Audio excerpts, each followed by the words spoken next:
جیسے کہ کسی حدیث سے ثابت ہے کہ اونٹ کے 10 حصے ہوں گے جی 10 حصے بہرحال روایات میں بہت سی چیزیں موجود ہوتی ہیں. اصل میں دیکھنا یہ ہوتا ہے کہ جو متضاد روایات ہیں ان میں سے قوی کون سی ہیں، اور پھر جس فقہ سے آپ کا تعلق ہے، آپ کے جو بڑے ہیں، آپ کے امام اور ان کے شاگرد اور دیگر علماء، وہ سب اچھی طرح تحقیق کر کے نتیجہ نکال چکے ہوتے ہیں. اس لیے عوام سے میری گزارش ہے کہ براہ راست آپ حدیث کی طرف نہ جائیں.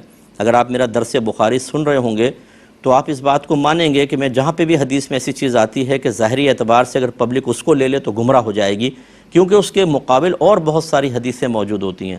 تو لہٰذا نبی کریم صلی اللہ علیہ وسلم نے جب حج فرمایا اور اس میں بدنہ جو اونٹ کہتے ہیں یا گائے ازواج مطہرات کی طرف سے ذبح فرمائی، اس میں 7 حصوں کی تصریح فرمائی، لہٰذا 7 ہی حصے ہوں گے.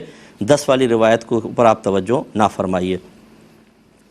ایک انہوں نے فرمایا کہ کسی نے پوچھا تھا کہ جو صبح کی کہتے ہیں صبح کی دعائیں یہ کب پڑھیں، سورج نکلنے سے پہلے یا سورج نکلنے کے بعد؟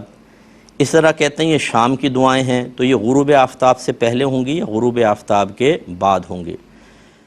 دیکھیں جب صبح کہتے ہیں اگر تو یہ لکھا ہو کہ دن میں، تو دن کا اطلاق تو طلوع آفتاب کے بعد ہوگا، پھر آپ سورج نکلنے کے بعد پڑھیں گے. اور صبح اگر کہتے ہیں تو یہ طلوع فجر سے لے کر اور طلوع آفتاب کے درمیان، اور عمومی طور پہ فجر کی نماز ادا کرنے کے بعد دعائیں جو ہوتی ہیں وہ آپ پڑھیں. تو یہ صبح کی دعائیں آپ سورج طلوع ہونے سے پہلے پڑھیں.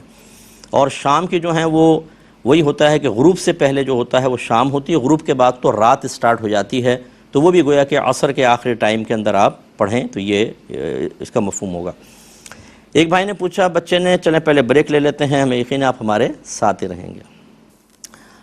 بسم اللہ الرحمن الرحیم.